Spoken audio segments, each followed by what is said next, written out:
Nah awalnya Yakub ini mikir, oh mungkin itu punya mobil salah satu penghuni apartemen Orchard Tower kali ya. Jadi udah dia cuma ngeliatin dari jauh aja, nggak dicek lebih lanjut.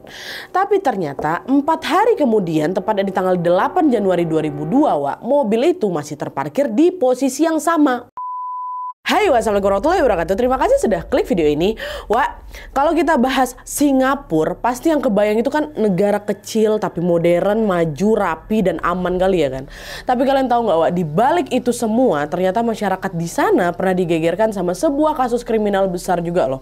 Kasus ini tuh terjadi di tahun 2002 dan sampai sekarang masih dikenal sebagai salah satu kasus kriminal yang paling menghebohkan di sana. Semua itu berawal dari penemuan 2 mayat misterius dalam sebuah mobil yang terparkir di area gedung termewah di Singapura. Polisi waktu penemuan itu ya langsung mengklasifikasikan kalau temuan itu sebagai kasus pembunuhan. Tapi selama berbulan-bulan ke depan, polisi itu kesulitan untuk mengungkap identitas baik dari identitas pelaku maupun korban. Karena apa? Karena pada saat ditemukan, Wak, mobilnya itu dalam kondisi terkunci rapat, tidak ada dokumen identitas, dan juga kondisi kedua jasad ini udah membusuk. Nah, siapa sebenarnya 2 korban ini dan bagaimana jasadnya bisa terkunci di dalam mobil di parkiran tempat mewah ini? Penasaran gimana kisah selengkapnya? Jadi tanpa berlama-lama kita langsung masuk aja ke ceritanya ya. Check it out.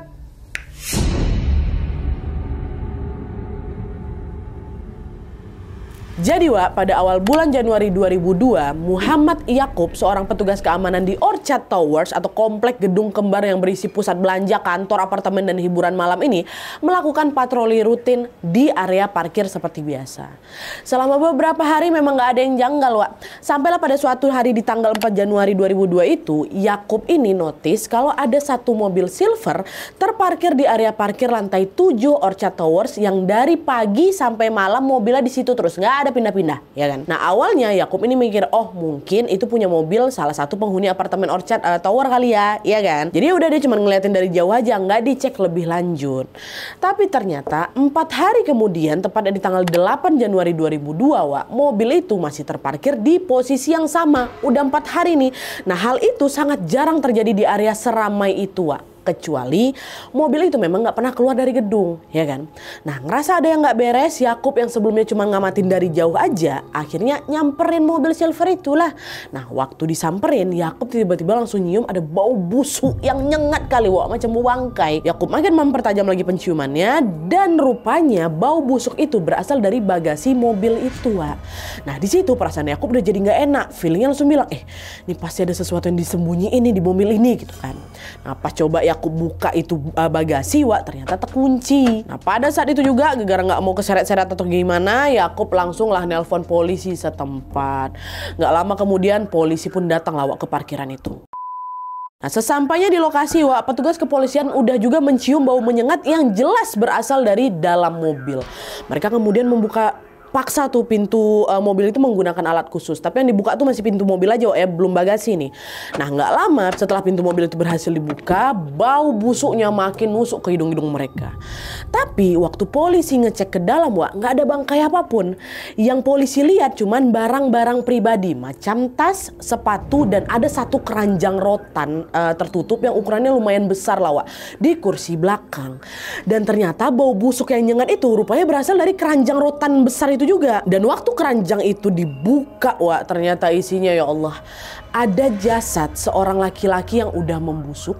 Jasadnya masih utuh memang, Wak, nggak kepisah-pisah, masih lengkap pakai bajunya, posisinya ngeringkuk di dalam keranjang, tapi mukanya udah rusak, Wak, gara-gara pembusukan itu, dan badannya juga udah penuh belatung. Bayangkan sama kalian. Polisi pun langsung mengeluarkan keranjang rotan berisi jasad itu, dan setelah dikeluarkan, Yakub bilang lagi sama polisi, Pak, Bapak coba tolong dicek juga lah bagasi mobilnya. Soalnya pas pertama kali saya ngedekat ke mobil ini, bau busuk yang paling kerasa tuh malah dari arah bagasi, Pak, kata gitu. Kata siapa, Yakub kan. Dengar itu polisi juga langsung ngebuka paksa lah si bagasi mobil ini, Wak. Dan begitu bagasi itu kebuka, polisi dikejutkan lagi dengan penemuan jasad juga, Wak. Tapi jasad perempuan yang lagi terbungkus selimut, kepalanya ketutup kantong plastik, dan lehernya terikat dasi. Sama kayak jasad pertama, jasad perempuan itu juga udah membusuk, udah banyak juga belatung di situ. Di saat yang sama, polisi juga memeriksa tuh barang-barang pribadi yang ada di dalam mobil itu. Mungkin ada barang korban di situ kan.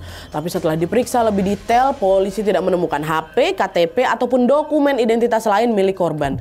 Jadi polisinya cukup kesulitan untuk mengungkap ini siapa nih orang berdua ini ya kan. Ditambah lagi juga kondisi jasadnya kan udah busuk kali, Wak, susah dikenali. Dari situlah polisi menyimpulkan kalau dilihat dari kondisi jasadnya sudah membusuk, polisi langsung menduga kedua korban ini sudah meninggal dari beberapa hari yang lalu. Polisi juga yakin ini jelas kasus pembunuhan. Karena dari hasil pemeriksaan awal, kondisi di lokasinya udah janggal ya kan. Ada di parkiran, ditambah lagi mobilnya juga terkunci rapat dari luar. Tapi di dalam ada dua jasad dalam posisi yang nggak wajar, nggak ada dokumen identitas, dan juga nggak ada tanda-tanda mereka ini berusaha keluar dari mobil itu ya kan. Nah situasinya jelas nggak mungkin kematian biasa, Wak. Dari situlah polisi menduga kuat kalau ada pihak lain yang sengaja menghabisi nyawa mereka. Kedua jasad ditaruh di mobil, lalu meninggalkan mobil itu di parkiran untuk menghapus jejak. Dari situ polisi pun akhirnya membawa jasad kedua korban ini ke rumah sakit untuk diotopsi, Wak. Di saat yang sama, kabar penemuan dua mayat di Orchard Towers ini, Wak, langsung heboh di mana-mana. Bukan cuman karena lokasinya aja kompleks ikonik di kawasan yang paling ramai ya kan, tapi juga karena Singapura ini kan dikenal berkriminalitas rendah kan, Wak. Kasus kekerasan jarang kali terjadi di situ, apalagi di gedung komersial yang pada saat itu udah mulai penuh juga nih sama CCTV dan patroli. Rasa aman publik langsung terusik, media langsung ramai memberitakan, dan masyarakat pun langsung mendesak polisi untuk bergerak cepat mengungkap identitas korban serta pelakunya. Tanpa menunda, penyelidikan pun dimulai.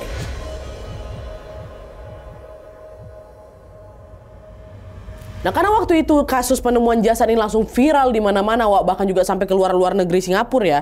Alhasil banyak sekali orang yang berdatangan ke rumah sakit untuk memastikan korbannya itu apakah anggota keluarga mereka apa bukan. Karena ada juga kan orang-orang yang keluarga nggak pulang, takutnya itu mereka pula yang mati di sana. Dan kebanyakan dari orang-orang yang datang ini adalah para orang tua, suami atau istri atau juga anak atau pasangan orang yang hilang ini, karena mereka udah beberapa hari nggak pulang dan nggak ngasih kabar gitu. Nah, dari sekian banyaknya orang itu, Wak, ada satu keluarga yang mengenali salah satu dari kedua jasad itu, yaitu jasad yang laki-laki, melalui tato tulisan Thailand di lengannya korban. Dan hal ini juga didukung dengan hasil tes DNA jasad laki-laki itu yang memang cocok sama keluarga ini nih. Nah, dari situlah terungkap kalau jasad laki-laki itu adalah Koh Nai Guan, Wak, laki-laki asal Malaysia berusia 46 tahun yang sudah lama merantau ke Singapura dan bekerja sebagai supir taksi. Nah, si Koh ini atau jasad laki-laki ini pernah menikah, Wak, sama perempuan asal Singapura dan katanya juga memiliki 3 orang anak, tapi habis itu mereka bercerai. Nah, setelah cerai ini, Koh masih bekerja sebagai supir taksi. Bahkan di tahun 97, Wak, ya, dia pernah menerima penghargaan Singapore Courtesy Council. Itu tuh macam penghargaan gegara supir taksi ini memberikan pelayanan terbaik terus, Wak, terus dia selalu ramah gitu sama penumpang sampai dapat penghargaan dia. Tapi tidak diketahui pasti alasannya nih, Wak, ya. Entah mungkin karena dia mau dapat penghasilan lebih atau karena alasan lainnya. Di tahun 98 atau 1 tahun setelah dia dapat penghargaan itu, si Koh ini resign dari supir taksi dan beralih menjadi supir pribadi. Cuman di sini, Wak, keluarganya si Koh ini nggak tahu siapa majikannya si Koh. Koh ini jadi supir pribadi siapa, keluarganya nggak tahu. Sampailah 3 tahun kemudian, tepatnya di awal bulan Januari 2002 itu, Wak, Koh tiba-tiba susah dihubungi sama keluarganya yang ada di Malaysia. Feeling orang tuanya pun jadi nggak enak. Ditambah lagi beberapa hari kemudian keluarga si Koh ini dengarlah berita tentang penemuan jasad laki-laki tanpa identitas di Orchard Towers. Nah, disitulah orang tuanya si Koh ini makin nggak tenang lagi. Sampai akhirnya mereka pun memutuskan untuk mengecek langsung jasad itu ke rumah sakit. Dan waktu diperiksa ternyata betul jasad itu Koh, anaknya mereka. Terungkaplah ini satu identitas korban di situ kan, si Koh. Nah, berbeda dari jasadnya si Koh yang udah langsung teridentifikasi, jasad yang perempuan itu, Wak, masih belum terungkap tuh di titik ini. Tapi karena jasadnya itu sudah ditemukan satu mobil sama si Koh, polisi pun menduga korban perempuan ini mungkin saja punya hubungan sama si Koh. Entah itu kawannya, rekan kerjanya, atau mungkin pasangannya ya kan. Jadi polisi pun menyelidiki lebih lanjut lagi dengan mewawancarai beberapa saksi yang memang kenal sama si Koh. Kok kenal nggak sama cewek ini gitu ya kan. Tapi sayangnya, Wak, dari sekian banyak saksi termasuk sama keluarga si Koh, ya, tidak ada satupun yang tahu soal jasad perempuan yang ditemukan bersama jasadnya si Koh. Nggak tahu. Akhirnya selama berhari-hari ke depan jasad perempuan itu pun masih belum terungkap. Barulah sekitar di akhir Januarinya, Wak, ada seorang laki-laki asal Fujian, Tiongkok yang bernama Lin Jiasong yang melapor ke polisi Tiongkok. Polisi Tiongkok ya, bukan polisi Singapura. Nah, si Lin ini bilang, "Pak, istri saya yang namanya Lan Yaming, Pak, lagi kerja di Singapura dan udah beberapa minggu ini nggak bisa dihubungi, Pak. Bapak tahu kan ada berita penemuan mayat di gedung Orchard Singapura tuh? Saya takut jangan-jangan itu istri saya, Pak. Tolonglah Pak bantu telepon polisi Singapura, katanya ke polisi Tiongkok. Nah, Lin ini atau si suaminya ini juga menyebutkan ciri-ciri istrinya si Lan. Ini suaminya Lin, istrinya Lan ya. Dia sebutlah ciri-ciri istrinya, dia nunjukin lah fotonya si Lan ini, bahkan dia juga sampai ngirim sampel DNA buat diperiksa di Singapura. Dari laporan itu, polisi Tiongkok pun langsung menghubungi lah kepolisian Singapura. Nah, mereka kirimin semua lah itu data-data yang dikasih sama Lin beserta foto dan sampel DNA-nya Lan ke Singapura. Dan setelah diperiksa selama beberapa hari, hasil pencocokan DNA dan catatan imigrasi menunjukkan kesesuaian yang sempurna. Dari situlah akhirnya terkonfirmasi bahwa jasad perempuan yang ditemukan bersama si Ko tadi itu adalah Lan Yaming, istrinya Bapak Lin yang ada di Tiongkok itu. Sedikit latar belakang dari Lan, Wak. Jadi Lan Yaming ini memang perempuan asal Tiongkok. Dia berusia 29 tahun pada saat itu yang lagi merantau ke Singapura di bulan Oktober tahun 2001 untuk jadi guru. Nah, selama di Singapura, Wak, Lan ini selalu rutin tuh ngubungin suaminya seminggu sekali ya kan. Lan terakhir kali nelpon suaminya di tanggal 29 Desember 2001. Dia ngabarin kalau dia mau pulang nih ke Fujian pas tahun baru Imlek aja, yang nggak usah tahun baru ini. Itu sekitar 1 bulan ke depan tuh dia ngabarin mau balik waktu Imlek. Tapi setelah itu, Wak, Lan menghilang tanpa kabar. Nah, selang 10 hari kemudian, barulah di tanggal 8 Januari 2002 itu, Lin langsung dengar berita penemuan jasad tidak dikenal di Orchard Tower Singapura. Dia dengar kabar itu. Cuman awalnya Lin tuh nggak langsung menduga kalau itu istrinya, Wak. Lin malah mikir, oh mungkin Lan memang lagi sibuk, makanya dia nggak bisa ku telepon gitu kan. Lin yakin kali istrinya pasti bakal pulang ke Tiongkok tanggal 24 Januarinya untuk merayakan Imlek itu. Tapi sampai lewat tanggal itu, udah lewat nih tanggal 24 Januari kan, Lan tidak pernah muncul dan tetap nggak ada kabar. Barulah di situ Lin mulai curiga. Aduh, jangan-jangan jasad perempuan di Orchard Tower itu bini aku tuh. Dia udahlah nggak ada kabar sampai tanggal Imlek pun dia nggak muncul-muncul di Tiongkok ya kan. Nah, makanya dia lapor langsung ke polisi, Wak. Dan ternyata betul jasad itu memang jasad istrinya Lin, yaitu Lan. Nah, dah sampai sini identitas dua jasad yang ditemukan di Orchard Towers pun terungkap semua. Satu Ko yang laki-laki, yang perempuan namanya Lan. Cuma memang polisi masih belum bisa memastikan apa hubungan di antara Ko sama Lan ini, Wak. Kenapa bisa jasad mereka berdua ini ditemukan di mobil yang sama dalam kondisi mengenaskan pula ya kan. Di sisi lain pihak keluarga korban dan beberapa saksi lain juga nggak ada yang tahu pasti ini apa hubungan mereka berdua. Di tahap ini polisi memang belum bisa langsung fokus untuk mencari pelaku, Wak ya. Polisi memang pengen tahu dulu hubungan antara dua korban ini apa. Karena untuk menelusuri siapa yang mungkin terlibat, mereka harus tahu dulu apa hubungan antara si Ko sama si Lan. Dari situlah baru mereka ini bisa petakan lagi kemana arah kasusnya. Apakah ini pembunuhan berencana kah, kasus pribadi kah, atau mungkin kejahatan lain yang melibatkan pihak ketiga. Jadi memahami hubungan keduanya ini, hubungan kedua korban ini memang lumayan penting untuk membuka motif dan juga mengerucutkan siapa pelakunya. Maka dicari apa nih hubungan mereka berdua.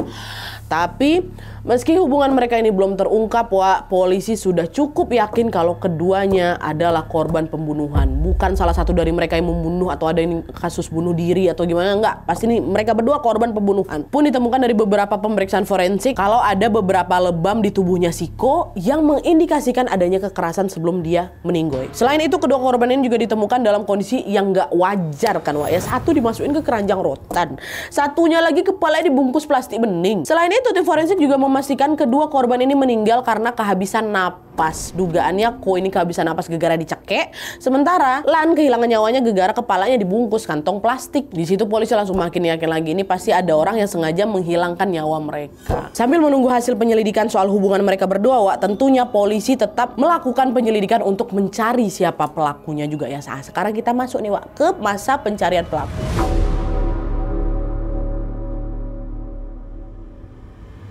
Nah jadi, Wak, untuk mencari pelakunya, polisi nyari dulu petunjuk dari barang-barang pribadi yang ditemukan di dalam mobil silver itu. Macam tadi kan ada tas, sepatu, ada selimut juga ya kan.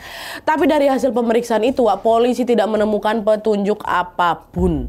Akhirnya polisi beralihlah ke hal lain, yaitu melacak plat nomor mobil itu lewat sistem registrasi kendaraan Singapura.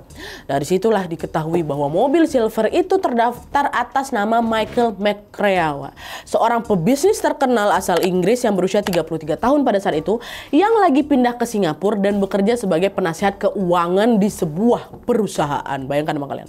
Sedikit informasi aja, Wak, selama di Singapura, Michael ini tinggal di apartemen Pinewood Gardens di Balmoral Park bersama pacarnya namanya Audrey Ong. Dan alamat tempat tinggalnya ini, Wak, juga terdaftar di sistem registrasi mobil silver yang jadi tempat penemuan kedua jasad ini. Datanglah polisi ke apartemen si Michael itu kan, Wak, di akhir Januari 2002 untuk memeriksa apakah si Michael tahu sesuatu tentang Ko dan Lan, atau mungkin bahkan terlibat dalam kasus pembunuhan ini. Orang itu mobil dia kok. Tapi waktu polisi nyampe di apartemennya, Wak, nggak ada orang. Cuma di situ polisi tetap memeriksa isi apartemen si Michael dengan membawa surat penggeledahan. Langsung digeledah sama polisi, Wak, karena hanya Michael juga satu-satunya orang yang paling mereka curigai saat itu, sehingga apartemen ini dinilai sebagai calon TKP. Walaupun penghuninya nggak ada di tempat, tetap digeledah sama mereka. Dan waktu polisi memeriksa isi apartemen, Wak, polisi langsung bisa notice kalau di dalam apartemen itu ada indikasi pembersihan TKP, di mana ada beberapa perabotan yang kelihatan kayak baru dipindahin, ada noda darah yang sudah hilang tapi masih ninggalin bekas samar, dan ada bau cairan pembersih yang menyengat kali di seluruh ruangan apartemen itu. Di situ dugaan polisi tentang Michael makin menguat lagi. Polisi nanya ke tetangga si Michael kan, Bapak tahu nggak Michael nih pergi kemana? Kata tetangganya, ya, setahu saya Michael sama pacarnya lagi liburan ke London, Pak. Udah dari tanggal 5 Januari kemarin tuh, which is 3 hari sebelum jasadnya si Ko sama Lan itu ditemukan. Dari kemarin, Pak. Polisi nanya lagi. Nah, sebelum pergi ada yang aneh nggak, Pak, dari si Michael? Nggak ada sih, Pak. Tapi yang saya ingat, beberapa hari lah, itu sekitar 4 hari sebelum mereka pergi lah kalau nggak salah ya, saya sempat dengar suara ribut-ribut, Pak, dari apartemen si Michael. Tapi ya udah, saya pikirnya cuma mereka lagi bertengkar biasa aja. Nah, dengar kesaksian itu, makin yakin lagi polisi ini pasti ada sesuatu yang disembunyikan sama si Michael nih. Akhirnya polisi pun menghubungilah beberapa orang yang kenal dekat sama si Michael. Karena dapat identitasnya Michael McRae itu kan, dihubungin sama polisi. Dan dari sekian banyaknya orang itu, Wak, ada 2 orang yang dengan sukarela ngasih kesaksian di kantor polisi dalam waktu yang berbeda. Oke, 2 orang ini datangnya terpisah-pisah ya. Nah, waktu mereka datang, kedua orang itu mengaku awalnya mereka tuh mau langsung lapor ketika mereka dengar penemuan mayat di Orchard Tower, Wak. Tapi habis itu mereka agak ragu gitu, agak takut-takut gitu. Barulah setelah identitas korban ini terbongkar dan polisi udah mulai menyelidiki rumahnya si Michael, 2 orang ini baru memberanikan diri datang langsung ke kantor polisi. Siapa mereka? Orang pertama adalah Gemma Louise Ramsbottom, Wak, mantan sekretarisnya Michael. Gemma ini bilang sama polisi, Pak, tanggal 3 Januari kemarin, Pak Michael minta saya datang ke apartemen. Tapi waktu saya nyampe di sana, Pak, saya udah lihat Ko tergeletak di ruang tamu, badannya lebam-lebam, Pak. Terus Pak Michael bilang sama saya kalau dia nggak sengaja ngilangin nyawanya si Ko, Pak, gara-gara mereka habis berantem. Awalnya saya memang mau langsung lapor, Pak. Waktu saya nengok itu saya mau langsung lapor polisi. Tapi Michael sama pacarnya langsung ngancam saya pakai pisau. Udah mau kabur saya waktu itu, Pak. Ditodong kan saya pakai pisau. Nah, rupanya dia nyuruh saya datang ke sana, ke apartemennya itu, untuk minta saya ngebuang barang-barangnya si Ko yang ada di apartemen, Pak. Itu kata si Gemma, Wak. Nah, dengar itu polisi nanya lah, loh, mereka ini saling kenal, maksudnya si Ko sama si Michael ini saling kenal. Kok barang-barangnya si Ko ada di apartemen si Michael? Terus mereka berantemnya gara-gara apa? Kata polisi lagi kan. Iya, Pak, mereka bukan saling kenal lagi, dekat kali mereka, Pak. Ko ini supir pribadinya Michael. Mereka teman dekat, Pak. Bahkan si Ko ini juga tinggal loh di apartemen si Michael. Kalau berantemnya gara-gara apa saya kurang tahu memang, Pak. Saya datang udah si Ko udah tergeletak kayak gitu. Rupanya supir pribadinya si Ko Michael, Wak. Nah, polisi di situ nanya lagi. Nah, terus si Lan ini siapa? Lan ini siapanya si Ko? Siapanya si Michael? Kok dia ikutan dibunuh juga? Setahu saya, Pak, Lan itu pacarnya si Ko. Dia juga tinggal bareng kok, Pak, di apartemen si Michael, karena memang udah dekat kali sama si Michael, Pak. Jadi di apartemen itu memang ada 4 orang yang tinggal. Michael, Audrey, pacarnya kan, Ko sama Lan, ada 2 couple. Tapi kalau alasan kenapa Lan ini dihilangkan nyawanya, saya juga nggak tahu, Pak, kata si Gemma. Nah, setelah Gemma ngasih kesaksian itu, baru nih ada 1 orang lagi yang ikutan datang ke kantor polisi, namanya Agustin Justin. Wah, ini kawannya si Michael. Nah, si Justin ini bilang, Pak, tanggal 3 Januari malam, Pak, Michael minta tolong saya untuk beliin cairan asam sama cairan pembersih. Saya diminta tolongin kayak gitu. Awalnya saya nggak curiga sama sekali, Pak. Tapi waktu saya dengar kalau Ko sama Lan meninggal, which is dia itu adalah supir sama pacar supirnya si Michael, meninggalnya juga dengan cara kayak gitu, saya jadi mikir, Mungkin aja kemarin waktu si Michael minta saya belikan cairan itu tuh untuk bersihin noda darah dekat sana tuh. Dan kesaksian Justin ini juga sejalan kan sama keterangan polisi di apartemen si Michael yang langsung sempat nyium bau cairan pembersihan yang hangat kali itu. Itu rupanya si Michael suruh si Justin. Tapi Justin nggak tahu apa-apa tuh, dia cuma disuruh dibeliin sama dia. Nah, akhirnya dari kesaksian Gemma dan Justin, serta hasil penyelidikan TKP, polisi pun resmi langsung menetapkan Michael dan pacarnya Audrey sebagai buronan. Nggak cuma buronan dalam negeri aja, tapi juga buronan Interpol. Dan sejak saat itu, polisi langsung mengerahkan segala upaya untuk bisa menangkap Michael sama Audrey dan berusaha untuk mengungkap apa yang sebenarnya terjadi sama Ko dan Lan.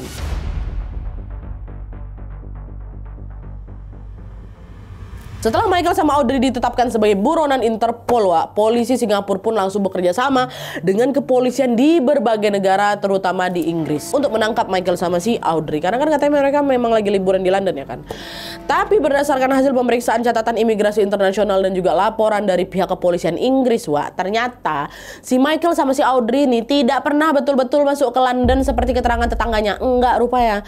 Dari hasil pelacakan tiket penerbangan, keduanya justru diketahui terbang ke Melbourne, Australia, bukan ke London. Fakta itu yang langsung membuat polisi Singapura bergerak cepat menghubungi Kepolisian Federal Australia atau AFP, dan mereka juga mengajukan permintaan pelacakan resmi melalui Interpol Red Notice atau sistem peringatan internasional untuk mencari dan juga menangkap buronan lintas negara ya kan. Proses pencarian kedua orang ini di Melbourne memang berlangsung cukup panjang, tapi akhirnya membuahkan hasil. Pada tanggal 6 Juni 2002, polisi Australia langsung berhasil menangkap Michael dan Audrey di Melbourne. Ketangkap mereka berdua di sana. Nah, biasanya setelah ditangkap di negara lain, buronan internasional ini bisa langsung diekstradisi, akan dikirim ke negara tempat dia melakukan kejahatan untuk dihukum. Tapi waktu itu Australia tuh justru menolak ekstradisi ini, karena apa? Karena adanya perbedaan sistem hukum. Australia udah sepenuhnya menghapus hukuman mati karena dianggap udah melanggar HAM lah gitu kan. Sementara di Singapura waktu itu hukuman mati masih berlaku. Nah, di sini Australia nggak mau ngirim balik si Michael sama Audrey ke Singapura, karena takut kalau Singapura pasti bakal vonis mereka mati. Kan kejahatannya udah di luar nalar ya kan. Alhasil terjadilah perundingan alot antara polisi Singapura sama polisi Australia berbulan-bulan tuh. Karena nggak mau kasusnya terus berlarut-larut ya kan, polisi Singapura dan Australia pun akhirnya bikinlah kesepakatan. Australia mau mengekstradisi Michael sama Audrey asalkan Singapura berjanji tidak akan memvonis mereka dengan hukuman mati. Itu persyaratannya. Akhirnya polisi Singapura setuju. Jadi Michael sama si Audrey pun diekstradisi lah ke Singapura. Tapi waktu itu Audrey ini diekstradisi duluan di tanggal 10 November 2002. Michael itu baru diekstradisi 3 tahun kemudian di tanggal 27 September 2005. Alasannya kenapa aku nggak nemu. Nah, setelah diekstradisi ini udah diekstradisi, udah kumpul semua di Singapura. Michael sama Audrey pun menjalankan persidangan terpisah. Audrey menjalankan persidangan di tanggal 8 Februari 2003. Di persidangan itu Audrey juga ngaku, iya Pak, saya memang udah ngebantu Michael pacar saya untuk ngilangin jejak. Saya ikut nyembunyiin jasad korban Pak, katanya kayak gitu. Nah, dari pengakuan itu Audrey pun divonis hukuman 12 tahun penjara. Sementara persidangan Michael itu dimulai di tanggal 25 Juni 2006 dan di persidangan itulah baru terungkap kronologi dan motif pembunuhan yang sebenarnya. Jadi menurut pengakuannya si Michael, Ko atau supir pribadinya ini memang udah lama tinggal di apartemennya Michael sama Lan dan juga Audrey gitu kan. Nah, di situ Michael kasih kesaksian, Ko ini punya kebiasaan jelek Pak. Dia tuh suka mabuk-mabukan sama suka main cewek katanya. Tapi kebiasaan itu sama sekali nggak mempengaruhi hubungan pertemanan kami. Memang saya masih tetap temenan baik sama si Ko. Cuman memang ada kebiasaan jeleknya yaitu. Hingga suatu hari Pak, di tanggal 1 Januari 2002, malam kejadian naas itu pun terjadi. Tanggal 1 Januari, waktu itu Michael ini lagi ngadain pesta untuk merayakan tahun baru ya kan di apartemennya. Ko, Lan, Audrey ikut gabung di pesta itu. Mereka cuma berempat memang. Dan pada saat itulah katanya si Ko ini sempat ngonsumsi narkoboy. Sama dia minum minuman alkohol dalam jumlah yang banyak. Makanya ngomongnya udah mulai ngelantur tuh. Sampailah di satu titik si Ko ini ngata-ngatain pacarnya si Michael. Ngata-ngatain si Audrey yang waktu itu lagi duduk di ruang tamu. Intinya waktu itu si Ko ini macam ngomong gak enak lah. Dia bilang si Audrey ini cewek murahan lah. Macam PSK lah kayak gitu. Dia ngomong di depan si Audrey. Tapi Michael waktu itu gak ada di ruang tamu. Nah, karena gak terima dikata-katain kayak gitu, Audrey ngadu lah ke si Michael. Dengar gitu emosi lah si Michael, wah. Michael nggak terima pacarnya dibilang murahan kayak gitu ya kan, apalagi sama supirnya. Dipukul lah Siko ini sama si Michael. Nah di situ dalam waktu singkat terjadilah baku hantam antara Michael sama Siko. Dadar. Lan sama si Audrey nggak berani ngelerai. Karena kan kekuatan mereka berdua nggak bakal imbang ya kan. Mereka cuma bisa diam aja ketakutan, nggak berani bergerak sedikit pun. Lagi masih baku hantam nih. Sementara si Michael terus ngajar Siko tanpa ampun. Wah, dia ada emosi kali mungkin kan. Pukulan demi pukulan mendarat itu di mukanya, di badannya Siko. Kok sempat berusaha ngelindungin diri tapi tenaganya ternyata jelas kalah jauh, apalagi dia ini juga lagi teler ya kan. Sampai akhirnya di tengah amarah yang makin menjadi-jadi itu, Michael nubruk Siko lagi, ditekannya tubuhnya Siko ini ke lantai, dicekeknya lah itu lehernya Siko dengan kedua tangannya. Cekikan itu berlangsung lumayan lama, Wak. Terlalu lama bahkan. Sampai akhirnya tubuh Siko itu berhenti bergerak dan napasnya betul-betul hilang. Nah, meninggalnya gara-gara dicekek. Betul rupanya. Dan setelah tahu kok sudah tidak bernyawa, Michael sama si Audrey panik. Apalagi di situ ada Silan kan, pacarnya Siko. Lan udahlah nangis-nangis si apanya digitukan. Pacarnya tewas kayak gitu. Panik lah si Michael sama si Audrey. Lan ini kan satu-satunya saksi. Dia nengok langsung si Michael digitukan, Siko digitukan. Dialah satu-satunya yang bisa ngelapor perbuatannya si Michael ini ke kantor polisi ya kan. Akhirnya karena takut, Wak, tanpa pikir panjang, Michael pun bekerja sama Audrey untuk mengurung Lan di kamarnya, di kamar mereka, di kamar apartemen. Dikurung tuh, nggak diapa-apain, dikurung aja. Sampai dia berpikir ini gimana jalan keluarnya kan. Setelah 2 hari dikurung, Wak, Michael kan pasti masih kepikiran terus nih. Michael takut kali perbuatan diketahui sama polisi. Akhirnya di situ nekat dia. Michael memutuskan untuk membungkam Lan dengan menghabisi nyawanya Lan juga. Michael langsung masuk, dibungkusnya kepala Silan ini pakai plastik, terus lehernya diikat pakai dasi. Sampailah Silan itu kehabisan napas, Wak. Meninggal juga. Dan untuk menghilangkan jejak, Wak, Michael ini juga menghubungi sekretarisnya itulah tadi si Gemma itu untuk membuang semua barang-barangnya Siko sama Silan dari apartemennya itu. Dia juga minta tolong sama Justin, memang betul Justin kawannya, untuk beliin cairan pembersih untuk menghilangkan jejak noda darah yang ada di lantai bekas darahnya Siko itu. Terus di tanggal 4 Januari itu kan kejadian 1 Januari, 2 hari dibungkam ya kan, tanggal 3 lah mungkin. Tanggal 4 itu 4 Januari 2002, Michael dibantu sama pacarnya Audrey langsung memasukkan jasadku ke keranjang rotan dan membungkus jasad Lan pakai selimut.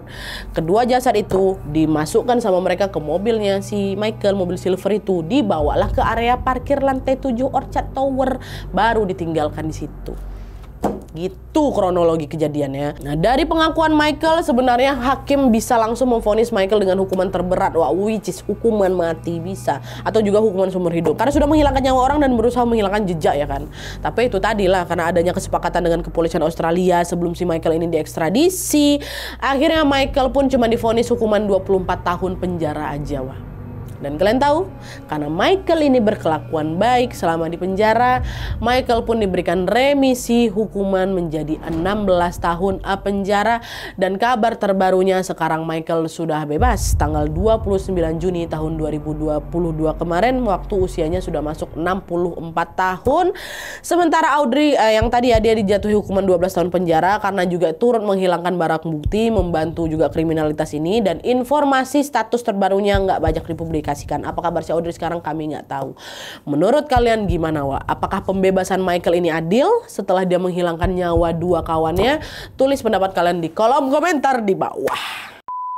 Oke, Wak, jadi itu tadi kisah pembunuhan sepasang sejoli Ko dan Lan yang jasadnya ditemukan membusuk di area parkir lantai 7 Orchard Tower, Singapura.